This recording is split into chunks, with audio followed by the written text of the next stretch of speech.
Saipan, June 1944. The air hangs thick with cordite and salt. A Japanese ordnance officer named Lieutenant Takashi Nakamura kneels beside a wounded American tank, its hull scarred by anti-tank fire but still intact. His hands tremble, not from fear but from recognition. This 30-ton machine has survived impacts that would have torn apart any tank in the Imperial arsenal. He runs his fingers along the welding seams, the precision machining of the turret ring, the suspension bogies still flexing smoothly despite days under tropical assault. Nakamura does not yet know it, but what he discovers over the coming weeks will shatter everything he believed about Japanese engineering, and it will force him to admit a truth so uncomfortable that it challenges the very doctrine of the Imperial Army. The enemy's machine does not just fight better, it keeps its men alive better. If you're watching this and you want more stories like this, stories that reveal the hidden truths of history's greatest conflicts, subscribe now, and let us know in the comments where you are watching from today. The Pacific War was not simply a clash of nations. It was a collision between two fundamentally different philosophies of warfare. On one side stood Japan, a nation that had built its military doctrine around the spirit of Bushido, the warrior code that prized courage, self-sacrifice, and an almost mystical faith in the superiority of the Japanese fighting spirit. On the other side was America, an industrial giant that had come to believe something radically different, that wars were won not by individual heroism alone, but by logistics, standardization, and the relentless replacement of materiel. Nowhere was this philosophical divide more apparent than in the tanks both nations fielded, and nowhere was the gulf more obvious than when Japanese engineers finally got their hands on a captured American M4 Sherman and began to understand why their own tankers kept dying in machines that looked modern but fought like relics.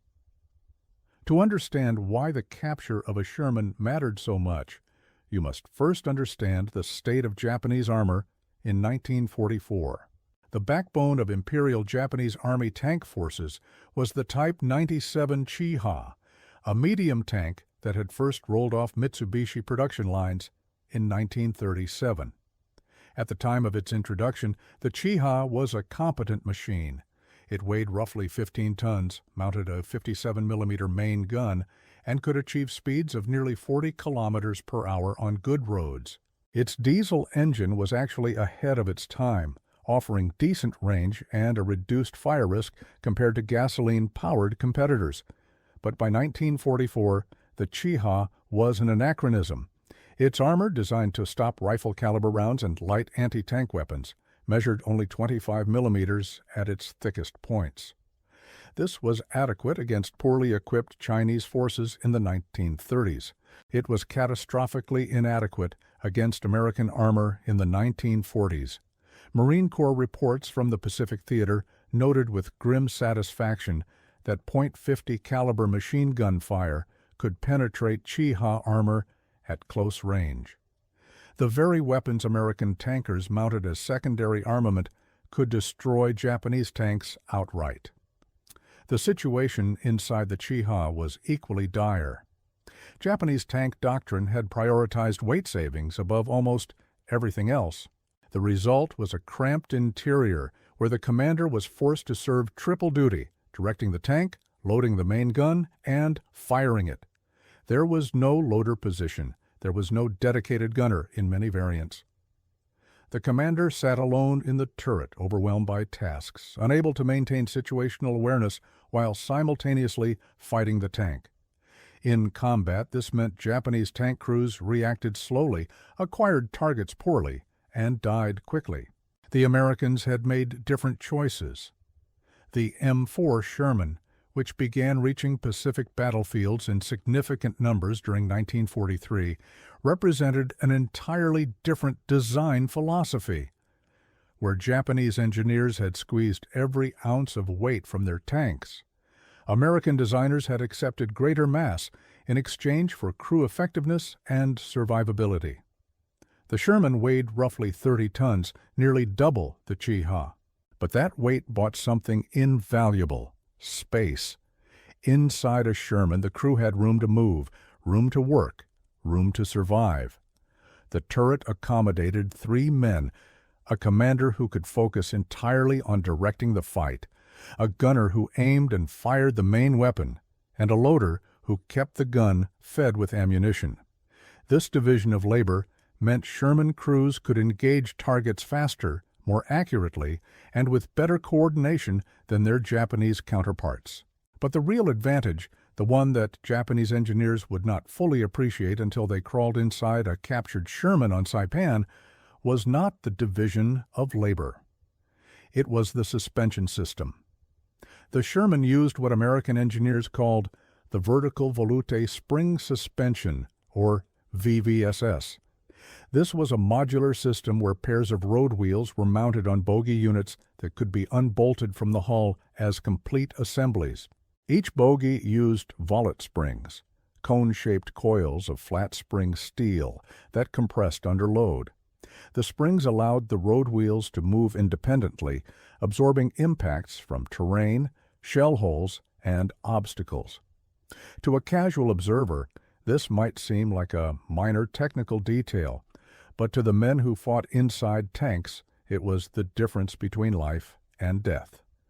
The VVSS gave the Sherman a relatively smooth ride over broken ground.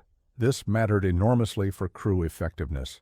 A tank crew battered by constant jolts and impacts cannot aim accurately. They cannot communicate clearly. They cannot think straight. Japanese crews in Chi-Ha tanks, with their more primitive suspension systems, were often so exhausted and disoriented by rough terrain that their combat effectiveness plummeted before they ever engaged an enemy.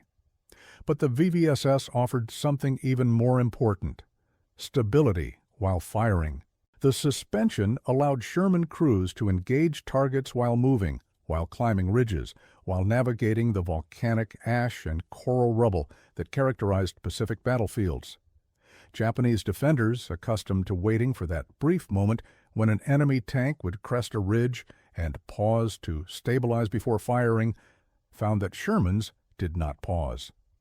The enemy's machine obeyed its crew. It responded like an extension of the men inside it.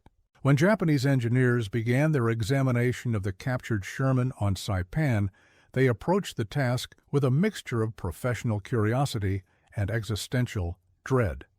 They had been ordered to study everything: the transmission, the optics, the turret drive, even the welding seams. The goal was not to copy the tank. That was impossible. Japan's industrial base was already straining under the weight of total war, its steel mills bombed, its supply chain strangled by American submarines. The goal was simply to understand why the Sherman worked and why Japanese designs could not stand against it. What they found shocked them. The turret ring alone told a devastating story. American machinists had produced a bearing assembly nearly 1.5 meters in diameter, machined with astonishing precision. Despite days of exposure to tropical humidity and salt air, the mechanism remained smooth, balanced, perfectly operational. Japanese turret rings, by comparison, often bound under combat stress, requiring crews to manually force their turrets through sticky spots. The Sherman's turret traversed electrically, smoothly, reliably. It could track a moving target while the tank itself maneuvered. Japanese tankers could only dream of such capability. Then there was the communications equipment. The Sherman carried an SCR-508 radio that allowed constant contact between individual tanks, infantry units, artillery batteries, and even naval vessels offshore. This meant that the moment a Japanese anti-tank gun revealed itself by firing, the entire American combined arms network could respond within seconds. Fire missions were called. Positions were marked. Counterfire arrived before Japanese crews could displace to new positions. Japanese tank communication, by contrast, often relied on flag signals or runners on foot. Coordination between tanks and infantry was erratic at best, non-existent at worst. On the beaches of Tarawa, on the ridges of Saipan, this communications gap proved fatal again and again. American forces moved as a single organism. Japanese forces fought as isolated cells, unable to mass their firepower or respond to changing tactical situations. But it was the suspension that drew the most careful attention from the Japanese engineers. They had been told by survivors of tank engagements, by wounded crewmen evacuated from shattered vehicles, that American tanks seemed to absorb punishment that should have killed everyone inside. The engineers needed to understand why. The VVSS system revealed its secrets slowly. The bogey units were not welded permanently to the hull. They were bolted on, designed to be removed and replaced as complete assemblies. This meant that a Sherman that lost a suspension unit to a mine or anti-tank fire could be repaired in the field, often overnight, and returned to combat the next morning. Japanese recovery teams watched in dismay as American M32 recovery vehicles prowled battlefields after every engagement, towing back damaged Shermans that would have been considered total losses under Japanese logistical systems. The springs themselves were remarkable. Volute springs compress progressively, meaning they absorb initial impacts softly but resist harder as the load increases.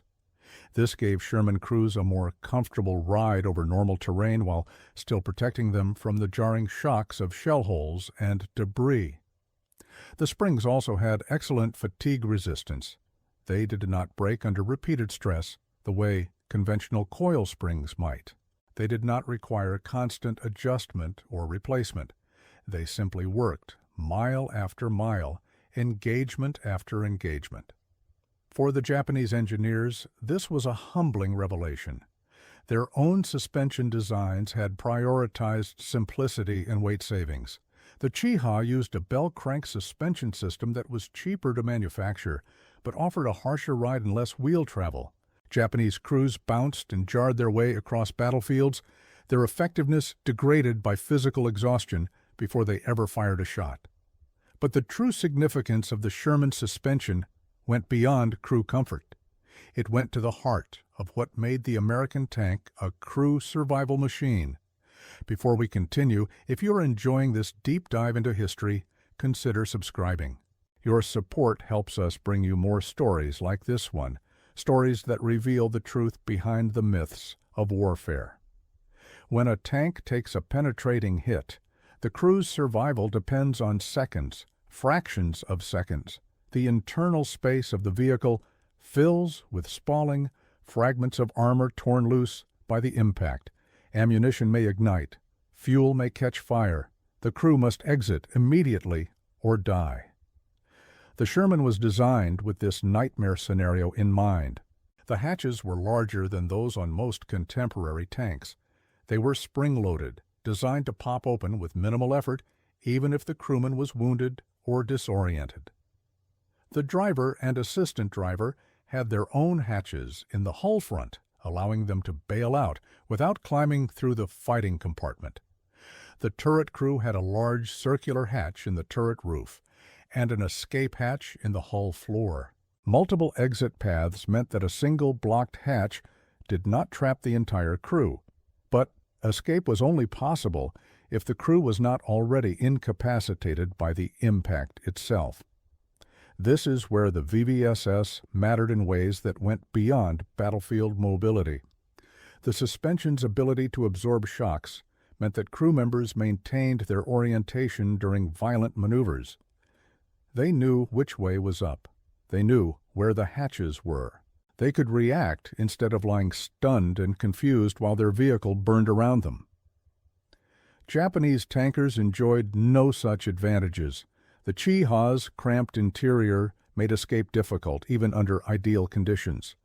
Under combat conditions, with the vehicle on fire, with wounded crew members blocking access, escape was often impossible. The single turret crewman, already overwhelmed by his multiple duties, had to somehow find his way out, while simultaneously dealing with whatever catastrophe had just befallen his tank. Many did not make it. The Japanese engineers examining the Sherman on Saipan documented all of this. Their reports, later recovered from Imperial archives, reveal a growing sense of despair. They could identify what made the Sherman effective. They could catalog its advantages. What they could not do was replicate them. Japan lacked the precision machine tools to produce turret rings of Sherman quality. Japan lacked the industrial capacity to build 30-ton tanks in number sufficient to matter. Japan lacked the logistical infrastructure to support such vehicles, even if they could be built. The Americans had mastered something the Japanese engineers called sustainment. Every Sherman that was destroyed was replaced. Every engine that failed was repaired. The flow of spare parts, replacement vehicles, and trained crews never stopped. The Japanese called this system the Second Army, an invisible force multiplier that the Empire simply could not match. On the battlefields of the Pacific, this disparity played out in blood. At the Battle of Saipan alone, entire companies of Type 97 Chiha tanks were reduced to smoking wreckage within minutes of engaging American armor. The Chiha's 57mm gun was largely ineffective against Sherman frontal armor, requiring Japanese crews to attempt flanking maneuvers or close-range ambushes to have any chance of success. The open terrain of Saipan, unlike the jungles of Southeast Asia, offered little cover for such tactics. Japanese tanks that tried to maneuver were spotted, tracked, and destroyed by American combined arms teams that responded with devastating coordination. The numbers tell the story with brutal clarity. During the entire Pacific War, Japan produced approximately 2,500 Type 97 Chiha tanks, along with various lighter vehicles. The United States, by contrast, produced over 49,000 M4 Shermans. This was not a contest of equals. It was industrial slaughter. Japanese tankers knew they were outmatched. Many fought with extraordinary courage, employing tactics born of desperation. On Saipan and later on Okinawa, Japanese crews buried their tanks up to the turret rings, transforming them into makeshift pillboxes that could not maneuver but were harder to spot. Others waited in ambush positions, firing at point-blank range in hopes of penetrating Sherman armor through sheer proximity. Some soldiers abandoned their vehicles entirely, rushing at American tanks with satchel charges or magnetic mines in acts of suicidal defiance. These tactics occasionally succeeded in destroying individual Shermans, but for every American tank that was lost, more landed the next morning. The Japanese engineers knew this not from rumors, but from direct observation. They watched the American recovery vehicles working through the night, watched damaged Shermans being towed back, repaired, and returned to the fight. It was not superior courage that was defeating the Empire. It was superior logistics, superior design, superior understanding of what kept men alive in the mechanized hell of modern warfare. The suspension system, that unglamorous collection of springs and bogies and road wheels, was central to this American advantage. It was not just about mobility. It was about keeping crews functional, keeping them alert, keeping them alive long enough to fight effectively and survive the engagements that would inevitably go wrong. The Japanese engineers finally understood this when they examined how Sherman crews had modified their vehicles in the field. American tankers were famous for improvisation.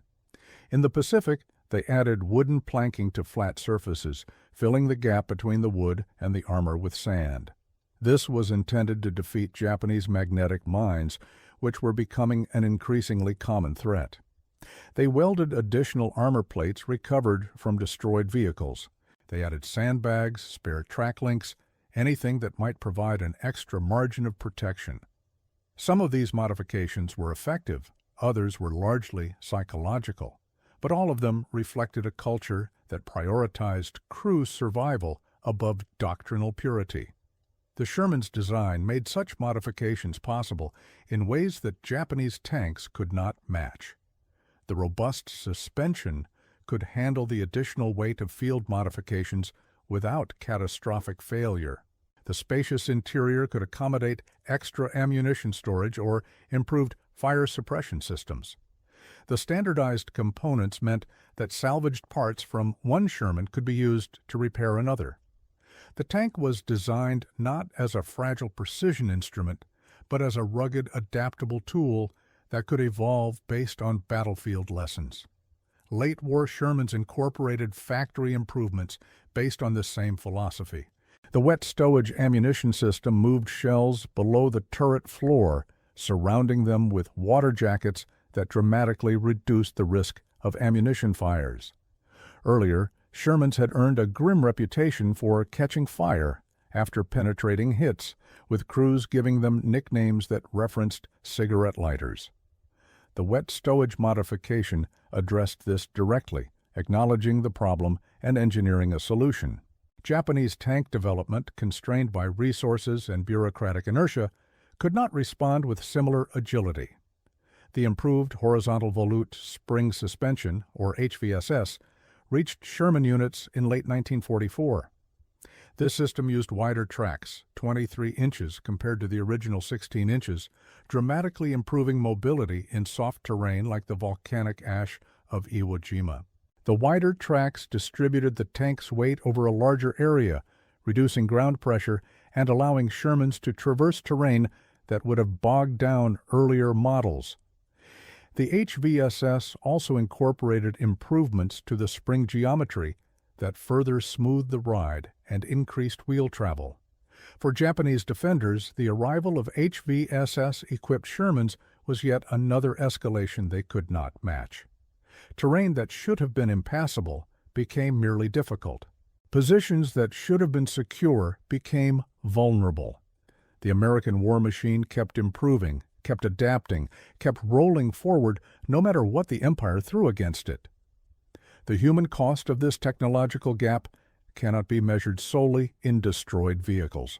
It must be measured in the men who crewed those vehicles, men who went into battle knowing they were outmatched, knowing their machines would likely fail them, knowing that courage alone could not bridge the gap between Japanese and American industrial capacity. Japanese tankers were not inferior soldiers. Many were highly trained, deeply motivated, and willing to accept casualties that would have broken formations from other nations. But they were fighting in machines designed for a different war, against an opponent from a different century of industrial development. The Type 97 Chiha had been a reasonable design for infantry support operations against poorly equipped Chinese forces. It was hopelessly inadequate for armored combat against American Shermans. The Japanese engineers who examined the captured Sherman understood this with painful clarity. Their reports focused not on how to defeat the Sherman, but on how the Sherman defeated them. They documented the precision manufacturing, the modular design, the crew ergonomics, the communications equipment, the suspension system. They understood that these were not isolated advantages, but interconnected elements of a design philosophy that prioritized fighting effectiveness and crew survival above all else. And they admitted, in language that must have been difficult to write given the political climate in Tokyo, that the Sherman's suspension saved crews. The ability to move smoothly across broken terrain, to maintain gun stability while maneuvering, to keep crew members functional and oriented during violent action, contributed directly to American tank crew survival rates. Japanese tanks, with their harsh ride, their cramped interiors, their difficult escape hatches, killed their own crews before the enemy ever fired a shot. This was the uncomfortable truth that emerged from the captured Sherman on Saipan. Japan could produce brave men. Japan could produce dedicated engineers. What Japan could not produce was the industrial ecosystem that made American armor possible. The precision machine tools, the quality control systems, the logistics networks, the design philosophy that saw tanks as crew survival machines rather than simply weapons delivery platforms. The war in the Pacific ground forward through 1944 and into 1945. American forces captured island after island, each victory bringing them closer to the Japanese home islands. Japanese tank forces continued to resist, But their resistance became increasingly desperate and increasingly futile. On Iwo Jima, Sherman tanks supported Marine infantry across volcanic terrain that seemed designed to destroy armored vehicles. The black volcanic ash swallowed lighter vehicles whole. Japanese anti-tank guns hidden in caves and tunnels scored hits, but rarely enough to halt the American advance. When Sherman crews bailed out of damaged vehicles, the HVSS suspension had kept them functional enough to escape. When tanks were destroyed, recovery vehicles towed them back for repair or stripped them for parts. The system kept functioning because it had been designed to keep functioning. On Okinawa, the same pattern repeated. Japanese defenders dug in with fanatical determination, employing every tactic their limited resources allowed. Sherman tanks, now equipped with improved armor, better ammunition storage, and wider tracks, supported the American advance with relentless effectiveness. Japanese tank forces, what remained of them, could do little more than die bravely in obsolete machines. The lessons of the Sherman would outlive the war itself. Japanese engineers who survived the conflict carried their observations into the post-war era, applying what they had learned about American manufacturing and design to the rebuilding of Japanese industry. The same attention to precision, modularity, and user-centered design that had made the Sherman effective would later appear in Japanese automobiles, electronics, and heavy equipment. The empire was defeated, but its engineers had learned from their conquerors. For military historians, the Sherman represents something more complex than simple American industrial might. It represents a design philosophy that prioritized the unglamorous virtues: reliability over peak performance, maintainability over sophistication, crew survival over raw firepower. The Sherman was never the best tank on any battlefield in terms of armor or armament. German Tigers and Panthers could destroy it with contemptuous ease in one-on-one engagements. But the Sherman kept showing up, kept fighting, kept being repaired and returned to action, kept its crews alive long enough to learn and adapt and eventually win. The VVSS suspension was central to this philosophy. It was not exciting technology. It did not inspire awe in observers the way the Tiger's 88mm gun or the Panther's sloped armor did. But it worked reliably, day after day, engagement after engagement. It kept crews comfortable enough to fight effectively. It kept tanks operational in conditions that would have crippled more fragile systems. It kept men alive who would otherwise have died in machines that battered them into exhaustion before battle even began. The Japanese engineers who examined the captured Sherman admitted this, even as it condemned their own designs. The enemy's suspension saved crews. It was a simple observation with profound implications. Japan had built tanks that asked crews to sacrifice themselves. America had built tanks that fought to keep their crews alive. In the long run, there was no contest.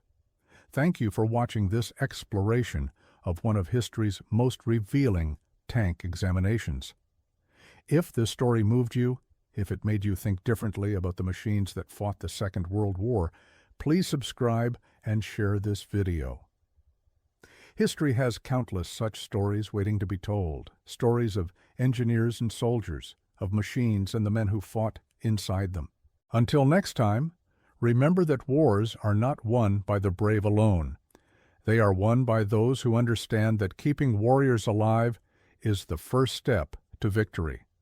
The Sherman tank remains in service with various nations to this day, a testament to the durability of its basic design.